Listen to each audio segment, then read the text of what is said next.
Hola, muy buenas noches, bienvenidos a Punto Cero, mi nombre es Luis Cárdenas, cuenta de Twitter Luis Cárdenas MX, también en Facebook. El día de hoy vamos a platicar de un tema que probablemente aleja a una parte importante de la población, y la aleja porque el 80% de la población lo tiene sin cuidado. El día de hoy vamos a platicar sobre el campo mexicano. ¿Sabía usted, por ejemplo, que un campesino gana más o menos, si bien le va, 18 pesos la hora? En algunos casos hay campesinos que no llegan a ganar ni siquiera 1,000 pesos al mes. Espéreme, le doy un dato todavía peor. Hay cerca de un 30% de los trabajadores agrícolas en este país que no ganan nada. Simplemente les avientan un plato de comida. Literalmente, en muchos casos, se los avientan. Y con eso tienen que conformarse extenuantes jornadas de trabajo. Sí, es como si fuera la esclavitud en pleno siglo XXI. Y es que los campesinos vinieron a esta ciudad, aquí a la Ciudad de México, hace algunos días, y le exigieron al gobierno que haya un cambio en la política agraria. Le exigieron al gobierno, sobre todo, un acuse de recibo de que los campesinos existen, una deuda histórica que tenemos con el campo mexicano. Hoy, en Punto Cero, hablamos sobre el campo. Luis Cárdenas MX, Twitter y Facebook. Comenzamos. Estamos de la fregada. Si en la emergencia epidemiológica... Creo que eso no me va a caber en la cartera. Pues uno te hizo ganar, pues tú vas a jalar con uno, pues, viejo, ¿no? Todo por el cochino dinero. ¿Por qué le tiene tanta admiración a un dictador? Seguimos en Punto Cero. Hoy platicaremos sobre el campo mexicano. En este país tenemos una deuda histórica con los campesinos. Vamos a hacer un poco de memoria. Recordemos aquella época colonial, recordemos aquella época en la cual los campesinos de este país eran explotados por los criollos, ni siquiera por los mismos españoles, sino por los hijos de españoles que en algunos casos se habían mezclado con indígenas. Eran explotados a morir, no les pagaban nada, casi en una condición de esclavitud. Y es que en esa época, en la época de la colonia, surgió un movimiento que usted conoce muy bien, el movimiento de la independencia. ¿Qué fue lo que pasó? La gente se hartó, estaba fastidiada de que no le dieran la oportunidad de poder trabajar su propia tierra, de poder quedarse con sus cultivos, porque llegaba el terrateniente, llegaba el señor que venía desde la corona española y entonces lo obligaban a tener que pasar todas sus cosechas hacia la corona española, hacia el dueño de las tierras. En algún momento en este país y en muchos otros en el planeta, llegamos inclusive al grado extremo de tener el derecho de pernocta. ¿Qué era eso? Imagínese que usted es un campesino que vive muy mal, y de pronto se enamora de otra campesina.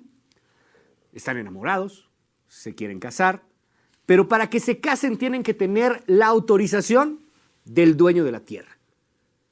Y una vez que llegan con el dueño de la tierra, a ver, usted señor, usted señorita, ¿se quieren casar? ¡Qué bueno! Pero yo, el dueño de la tierra, tengo el derecho de la primera noche con esta mujer. Y eso todavía llega a suceder o llegó a suceder hasta hace relativamente poco. El campo mexicano nos ha alimentado durante años, durante siglos.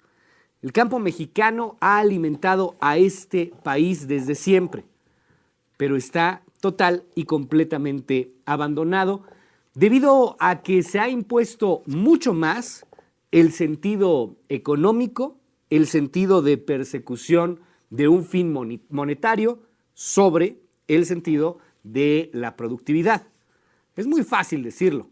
Es algo así como todo por el cochino dinero, tal cual. Todo por eso. Mire, en los 90 se firma el Tratado de Libre Comercio.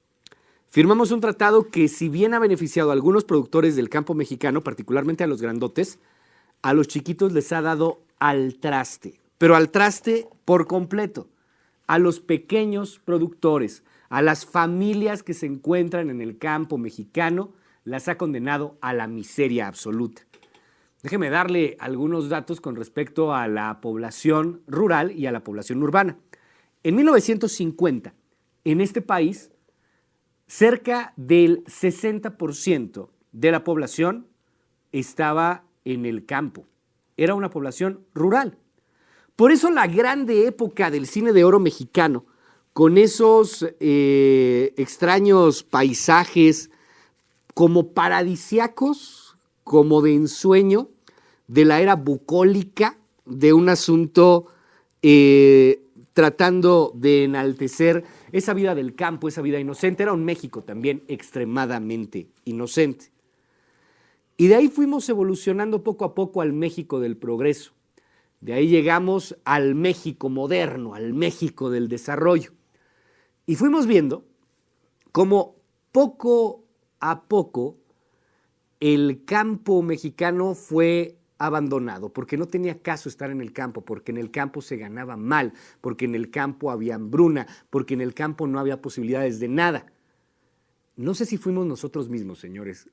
No sé si fue un asunto relacionado directamente con la idiosincrasia mexicana, porque nosotros somos muy buenos para chillar con Donald Trump, somos muy buenos para chillar con los gringos, somos muy buenos para estar llorando con quien nos trata mal y decir es que los extranjeros nos discriminan, Donald Trump no nos quiere, nos considera personas de quinta categoría. ¿En serio? ¿Y cómo consideramos nosotros a nuestros indígenas y cómo consideramos nosotros a nuestro campo? Por eso le digo que yo no sé si esto fue un asunto muy particular de la misma sociedad mexicana en general. Se lo cuento y se lo platico de esta manera porque evolucionando desde 1950, cuando teníamos un campo que tenía 60% de población y que únicamente un 40% se encontraba en la ciudad, cuando teníamos este escenario, los mismos campesinos y las personas que se iban del campo hacia la ciudad comenzaban a discriminar y comenzaban a escupir sobre sus orígenes. Yo sé que esto puede acarrear muchos comentarios negativos, yo sé que esto puede acarrear y decir que uno está juzgando a uno mismo, pero es que aceptémoslo, los mexicanos también somos extremadamente hipócritas. Y sí, muchos mexicanos que se fueron del campo a la ciudad terminaron por estar discriminando también a los propios compañeros que tuvieron en algún momento campesinos. Salimos a la calle en Punto Cero, le preguntamos a la gente qué es lo que le pasa al campo mexicano, por qué está tan olvidado, no debería de recibir más apoyos. Esto fue lo que nos dijo. Escuche usted las opiniones aquí en Punto Cero. Porque yo conozco mucha gente que se dedica al campo con estas lluvias o con las sequías, se han quedado sin comer, porque toda su siembra se les ha perdido. Tengo familiares de una cuñada que se dedican a la siembra en Sonora y año con año, en lugar de ir mejor, les va peor. Pues a lo mejor no completamente olvidado, pero sí está muy olvidado. Y yo creo que no tantos son apoyos, lo que debe de recibir es algo que sea políticas bien pensadas, bien establecidas, que a lo mejor no tienen que inventar el hilo negro, a lo mejor pueden ir a ver a otros países donde se esté haciendo cosas que verdaderamente apoyen al campo. Tal vez, no sé, he visto algunos documentales en Alemania donde hacen agroforestería, que es bosques combinados con el campo para que, vamos a decir, los bosques se mantengan y se pueda convivir la agricultura con los bosques. Cosas como estas deberían ser más buscadas para atender ese nicho como es el campo. Como no dan apoyos, los campesinos emigran a varias ciudades o partes de otro país, ¿no? Entonces empiezan a olvidarse de las cosas, no trabajan, podemos funcionar más, yo creo, y ayudar al campo, más que nada. Pues sí, un poco, ¿no? Porque pues no les dan prestaciones, todo lo que se tiran de comida, o sea, un desperdicio, todo eso. Yo creo que sí. Sí, porque a veces invierten, bueno, supuestamente mucho en la educación, pero eso no les ayuda. Entonces, yo creo que invertir en el campo es una buena opción, porque Pues además siento que incrementaría la economía en el país. Ciertamente es lo que podríamos pensar de manera franca. ¿Por qué no invertir en el campo? Y de esa manera aumentamos la economía, aumentamos el desarrollo en este país. El problema es que no es tan fácil. ¿Sabe por qué no es tan fácil? Porque debido a distintos tratados, ahora en algunos casos llega a ser más barato importar que exportar. Vamos a platicar al respecto del tema con Francisco Xu en unos momentos más aquí en este espacio. Yo soy Luis Cárdenas MX, Twitter y Facebook. Seguimos con más.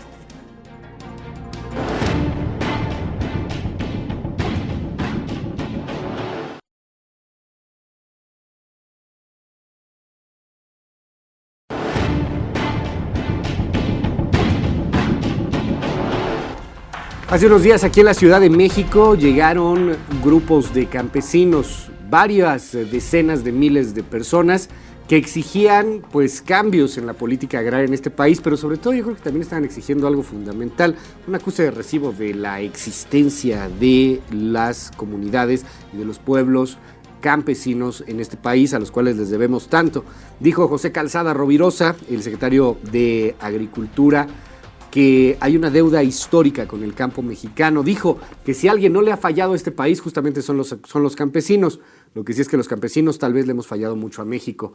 Hoy, Francisco Xu, aquí en este espacio. ¿Cómo estás, Francisco? Qué gusto. Luis, pues aquí contigo, agradecerte de antemano que nos permitas comunicarle a la audiencia las motivaciones y nuestra percepción de qué está pasando en el campo y en México. ¿Por qué vienen a marchar? ¿Por qué vinieron aquí a la Ciudad de México? ¿Qué es lo que le piden al gobierno federal? Mira, yo creo que después de estos años de gobierno del presidente Peña Nieto y de que han quedado varias cosas pendientes, entre ellos el compromiso de una reforma profunda al campo, lo que las organizaciones del Frente Auténtico del Campo nos planteamos fue, bueno, quedan unos cuantos años, prácticamente solo 2 para que termine este gobierno, y la situación del campo no mejora. Entonces, se requiere urgentemente que el gobierno y la sociedad volteen al campo y comiencen a atenderse algunos temas de orden urgente, porque no son temas que solamente atañen al sector, atañen al país. Este año importamos una cantidad de alimentos muy superior a la que habíamos importado en años anteriores. Llegamos ya al 45% de las importaciones de alimentos. Y en el tema del maíz, por ejemplo, importamos 17 millones de un consumo nacional de 30. Entonces, esto no puede ser posible. Más de la mitad. Más de la mitad, sí, más de la mitad. Porque ahí cuando analizamos la balanza comercial, la balanza alimentaria, tal como lo mencionas, nos damos cuenta de que pues, el maíz era muy mexicano, pero pues aquí tiene M, pero M de Monsanto. Así es. O sea, no es precisamente el maíz mexicano. Igual me ha llamado la atención el chocolate, por ejemplo, el cacao, todo este asunto no necesariamente viene desde México. Y si acaso nos va bien en frutas y verduras, que es lo que sí exportamos y es lo que medio nos salva, algunas frutas y algunas verduras, ¿no? Lo que nos salva ahí en la balanza comercial. Te pregunto algo en concreto, ¿qué tanto les afectó el Tratado de Libre Comercio, particularmente a los pequeños productores? Mira, yo creo que uno de los temas desde la discusión en los 90s del TLC era las asimetrías que hay entre la agricultura norteamericana y nuestra agricultura, y las prioridades y las lógicas de 2 tipos de agricultura. La agricultura mexicana se fue consolidando como una agricultura de pequeños productores, una agricultura social y familiar. Y la agricultura de los Estados Unidos es una agricultura de gran escala, una agricultura con características industriales. Esa es una cuestión.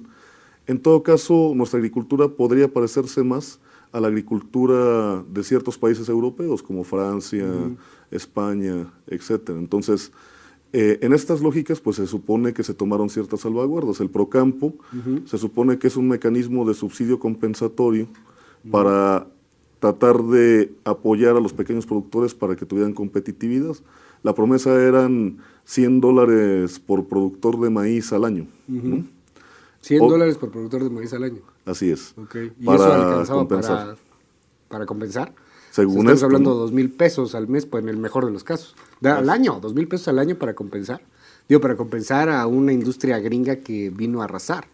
Mira, en este tema, por ejemplo, lo que ha quedado claro es que los propios Estados Unidos reconocen que el subsidio a su agricultura equivale a un 28% del valor de la producción.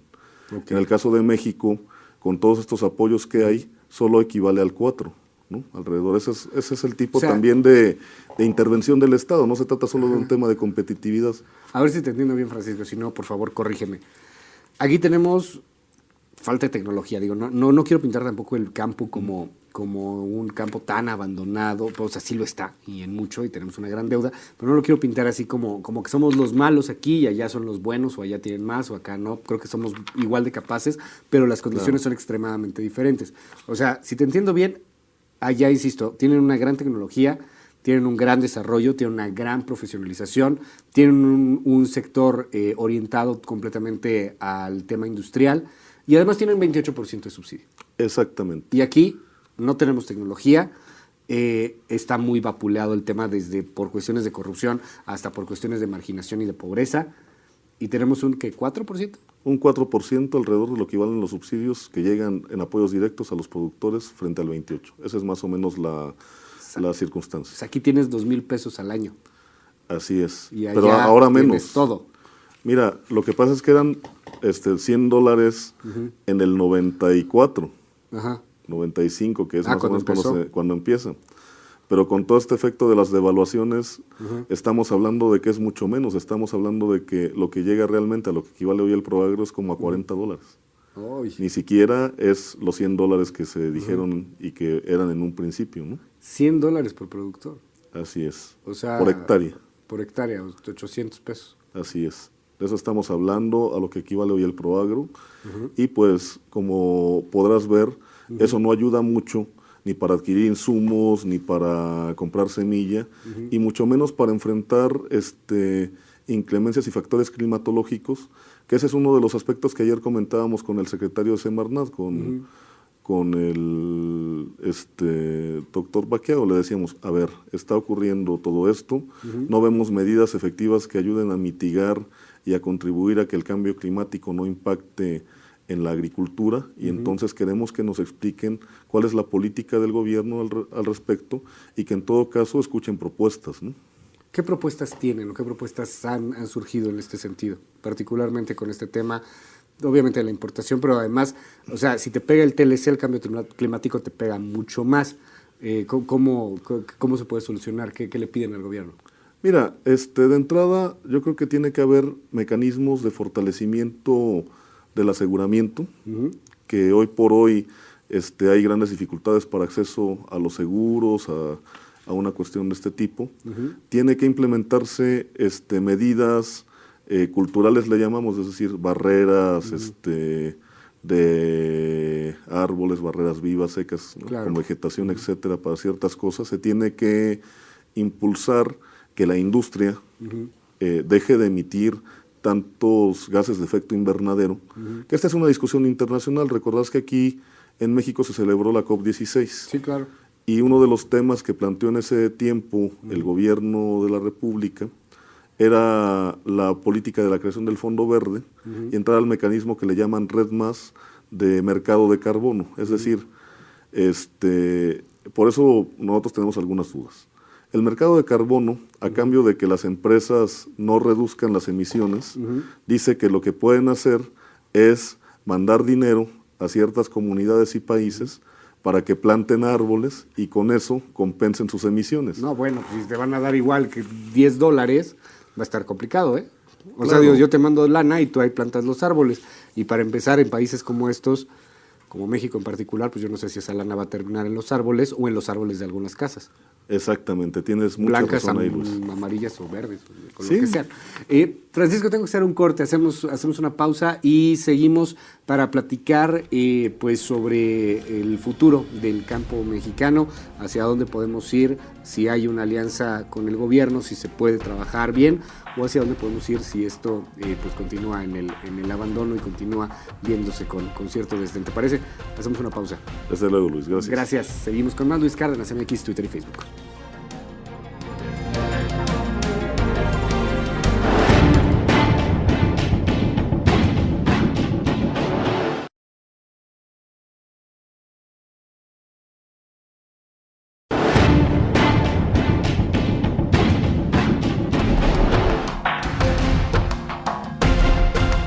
Seguimos en Punto Cero, mi cuenta de Twitter, Luis Cárdenas MX, también en Facebook. Francisco, platicábamos sobre el futuro del campo mexicano, hacia dónde podría ir, si se llega a un buen acuerdo con el gobierno, si se pueden atender ciertas demandas, y hacia dónde se va si no se puede lograr. Hay una preocupación, yo creo que de la sociedad, hay un apoyo también de una parte importante de la opinión pública hacia un movimiento campesino, hacia un movimiento agrario, porque, insisto, tal cual como lo dijo el mismo secretario Calzada, hay una deuda histórica y es algo pues que no se trata nada más de cumplir y ya, sino de que podamos producir y podamos tener campo que genere riqueza y que esa riqueza además se quede aquí en nuestro país o la genere para nuestro propio país. ¿Hacia dónde vamos? ¿Qué escenarios ves?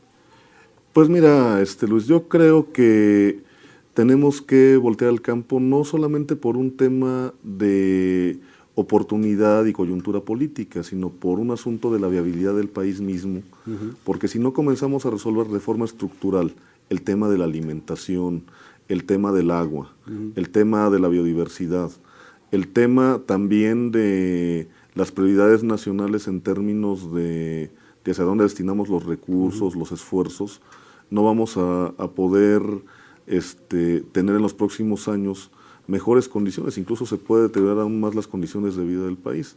Nosotros lo que les decíamos cuando se firmó el Telecán es que si no cuidábamos la producción nacional de alimentos, nos volvíamos presa de los vaivenes del mercado. Y ahora con el tema del cambio climático, los precios de los alimentos han ido aumentando en estos años en el mercado internacional. ¿Cuál es nuestro problema con la importación? Que estamos perdiendo divisas, ingresos del país, al adquirir esos productos en el extranjero.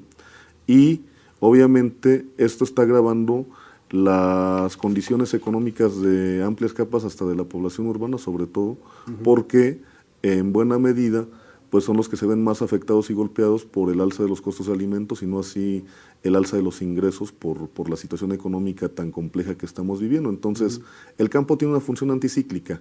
¿Qué va a ocurrir? Bueno, yo espero que las negociaciones a dos bandas que hemos establecido con el gobierno, de discutir por un lado política pública, es decir, reorientación del presupuesto.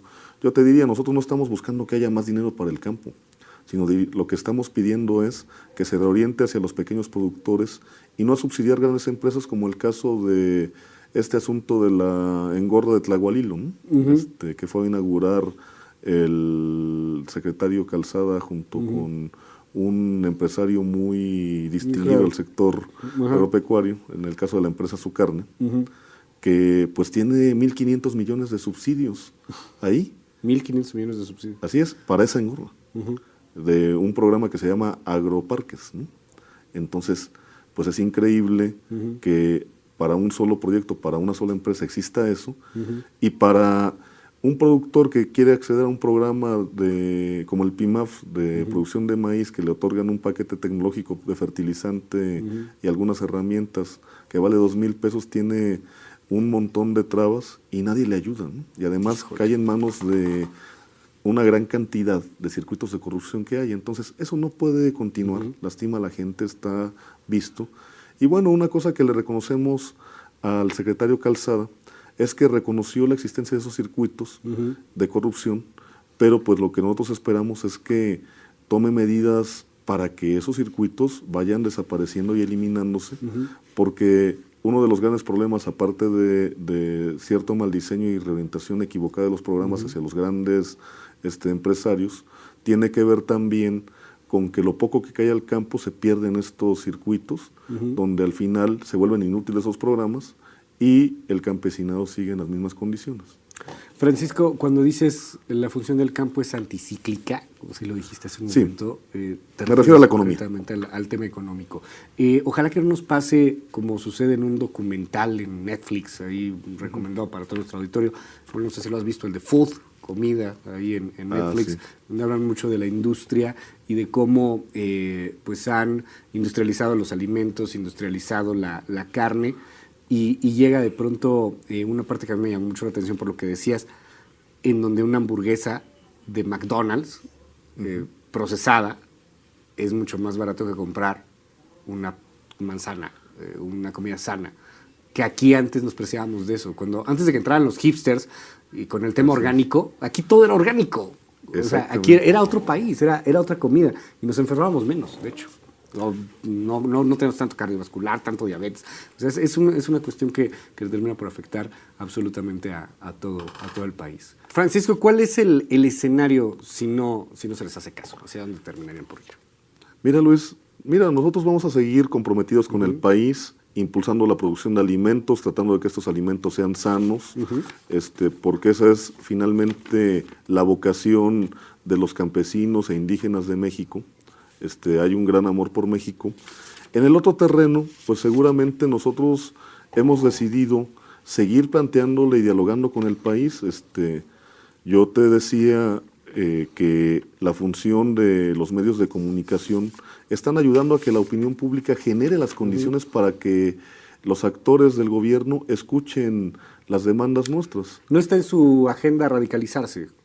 O sea, mira, de pronto tomar camiones, tomar las carreteras. Nosotros lo que vamos a hacer, Luis, es ampliar un gran movimiento pacífico, un movimiento propositivo, y un movimiento que haga ejercicio responsable de las libertades democráticas. Okay. El derecho de manifestación, el derecho de petición, pero sin lugar a dudas a nosotros no nos interesa perjudicar a terceros. A nosotros nos interesa más bien que a esos terceros se sensibilicen y que sean favorables en opinión a la causa campesina como parte de la causa del país. Entonces, realmente esa es la política y la postura del Frente Auténtico del Campo. Francisco Xu, muchísimas gracias por estar con nosotros. Muchas gracias a ti, Luis. Gracias. Cuídense mucho, nos escuchamos mañana en punto de las 6 de la mañana en la primera emisión de Noticias MBS. Pásela muy bien, buenas noches, descanse.